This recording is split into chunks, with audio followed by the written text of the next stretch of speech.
MIM के लोकसभा सांसद इम्तियाज़ जलील साहब हमारे साथ हैं। उत्तर प्रदेश में नगर निकाय चुनाव के प्रचार के लिए वो मुरादाबाद पहुंचे हैं, उनसे बात करते हैं। सर, ये बताइए, नगर निकाय चुनाव में आप प्रचार के लिए आए हैं, क्या उम्मीद है एमआईएम का इस बार की? किस तरह का परफॉर्मेंस रहने की उम्मीद है? इस बार उम्मीद ही नहीं है, यकीन है इस बार। जी। क्योंकि पिछले बार जो भी नतीजे आए हैं उसके बाद कहीं ना कहीं लोगों के अंदर एक मायूसी थी और लोगों के अंदर एक पछतावे की भावना थी कि हमने कुछ गलत किया है करके। जी। और वो एहसास उन्हें आज हमें साफ नज़र आ रहा है जब हम जी। लोगों के बीच में जी। जाते हैं, जी। जी। देखते हैं जिस तरह का जी। रिस्पांस लोगों से मिल रहा है। तो कहीं ना कहीं लोगों को भी ये एहसास हो रहा है कि नहीं, अपनी क़यादत खड़ी होनी चाहिए उसमें, और वो आपको लगता है खींचे कि चले आ उत्तर रहे हैं। प्रदेश की जनता इस बार एमआईएम को नगर निकाय चुनाव में कुछ न कुछ तोहफा जरूर देगी? नहीं, कुछ ना कुछ क्यों कह रहे हैं आप? क्यों कंजूसी उसमें कर रहे हैं? दिल खोल के देंगे उसके अंदर। उम्मीद है आपको? देखिए, हमने भी बहुत इंतज़ार किया है इस दिन जी। के लिए, लेकिन हम मायूस नहीं हुए, हम लड़ते रहे, हम मेहनत करते रहे। लगातार मेहनत जी। करने का नतीजा ये है कि आज जब आवाम को ये लगने लगा है कि हमने सबको आज़माया है, अब इस बार है तो अवैसी साहब को, एमआईएम पार्टी को आज़माएँगे, तो यकीनन उसके नतीजे बहुत अच्छे आएँगे अच्छा, यहाँ इंशाअल्लाह। उत्तर प्रदेश में जो संभल के सांसद हैं डॉक्टर शफीक रहमान बर्क, पार्लियामेंट में सबसे बुजुर्ग सांसद हैं, आपकी मुलाकात भी होती रही जी। होगी।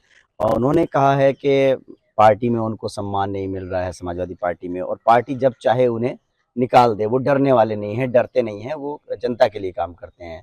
तो कहीं ना कहीं समाजवादी पार्टी से उनका दिल भरसा गया है, और जिस तरह की वो बगावत कर रहे हैं, संभल में सपा प्रत्याशी के खिलाफ उन्होंने निर्दलीय को समर्थन दे दिया है। क्या कहना चाहेंगे?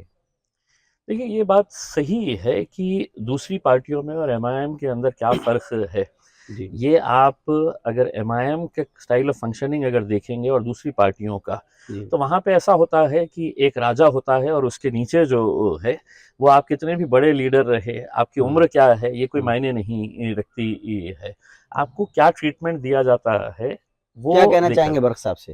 है ना। मैं बर्क साहब से तो यही कहूँगा कि साहब, इतने साल का आपका तजुर्बा है, अगर वहाँ पे इज़्ज़त नहीं मिल रही है, तो हम आपको यहाँ पर मोहब्बत की यकीनन गारंटी देंगे उसमें, कि यहाँ पर अपनी क़यादत के बीच में जब आप आएँगे और आपके तजुर्बे के साथ आएँगे, मैं तो ये चाहूँगा कि आप कल का क्यों इंतज़ार कर रहे हैं, आज छोड़िए और हमारे साथ आइए।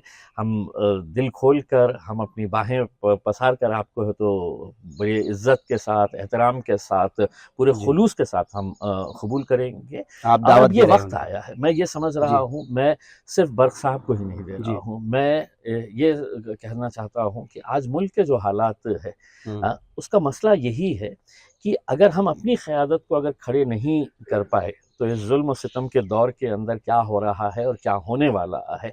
अगर आज अपनी आप सियासी ताकत अगर मजबूत करेंगे, तो यकीनन उसका फ़र्क क्या होगा, ये आने वाले दिनों के अंदर आपने को देखने को बर्क मिलेगा। साहब ने खुली चुनौती दी है कि वो डरते नहीं हैं, डरने वाले नहीं हैं, यानी कि कहीं न कहीं डर की बात है। तो एमआईएम में अगर वो आते हैं, तो आप क्या उनको श्योरिटी देना चाहेंगे? देखिए, श्योरिटी का तो नहीं, मैंने आपको साफ तरीके से जी। ये कह दिया हूँ कि आप आइए, मजलिस आपकी वेलकम है। जमात है, मैं आपको खुशामदीद करना चाहूँगा, एक उसके बार अंदर तो मैं उनके वेलकम उनके करना चाहूँगा। पोते जो हैं, वो चुनाव लड़े भी थे नगर जी, जी, पालिका जी, का। जी, जी, फिर जी। क्या बात हुई, क्यों छोड़ के चले गए? जी, जी, जी। देखिए, राजनीति के अंदर होता है, लेकिन एक रिश्ता हमारा बना था। दोबारा बात करेंगे? रिश्ता बना था, किसी वजह से वो टूट गया, दोबारा अगर वो आते हैं तो घर यकीनन वापसी हो यकीनन जाएगी? घर वापसी नहीं। देखिए, हम चाहेंगे कि उनके तजुर्बे का ये है, उसका यकीनन हमें भी फ़ायदा होगा, पार्टी को भी फ़ायदा होगा, और यकीनन उन्हें भी लगेगा कि मेरे इस तजुर्बे का सही तरीके से यहाँ पर इस्तेमाल किया जा इस्तेमाल। सकता है। एक विपक्ष को, पूरे विपक्ष को एकजुट करने की कोशिशें चलती हैं। नीतीश कुमार जी जाते हैं, मिलते हैं तमाम नेताओं से, अखिलेश यादव जी से, ममता जी से। कहीं न कहीं एमआईएम को शामिल करने वाली बात नहीं देखने को मिलती, जबकि टीआरएस के साथ में आप लोग हैं गठबंधन में। तो क्या चाहेंगे आप कि आपको भी उसका हिस्सा बनाया जाए, जब विपक्ष को, पूरे विपक्ष को एकजुट किया जाने वाली बात होती है तो? क्यों नहीं?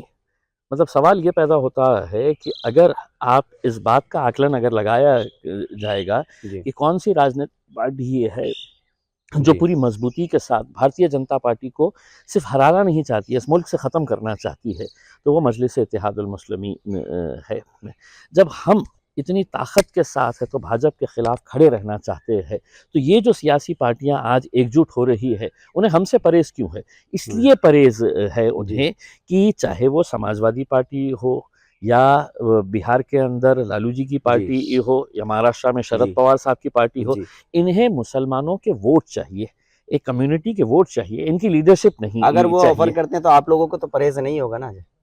क्यों नहीं कर रहे हैं, पहले इसका जवाब है तो उन्होंने देना आप लोग चाहिए। खुद उसके कह दीजिए कि हमें भी शामिल करिए। देखिए, मैंने तो महाराष्ट्र के अंदर खुले ऑफर दिया था। अच्छा मैंने एनसीपी को और कांग्रेस को साफ तरीके से कहा था, जब वो हमको इल्ज़ाम लगा रहे थे कि आप इनके जी साथ है, आपकी वजह से ऐसा होता है, तो हमने कहा था कि चलिए हम आपके साथ आने के लिए तैयार है करके हमने अपने तरफ से ऑफ़र दे दिया। तो अब निकल के भाग गए हैं, क्योंकि उन्हें मालूम है कि मतलब हम ये अगर करेंगे तो हमारे लिए नुकसान होगा, तो इस वजह से। देखिए एमआईएम के सांसद ने दोनों को ऑफर दे दिया है, दोनों ही तरफ, यानी कि एक शफीकुर रहमान बर्क जो समाजवादी पार्टी से नाराज चल रहे हैं, उनको एमआईएम में आने की दावत दे दी है, और साथ ही साथ जो नेता विपक्ष को एकजुट करने की बात कर रहे हैं, उनको भी ऑफर दे दिया है कि हमें भी विपक्ष में एकजुटता में शामिल किया जाए एमआईएम।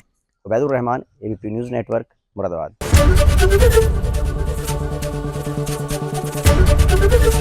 एबीपी गंगा, खबर आपकी, जुबान आपकी।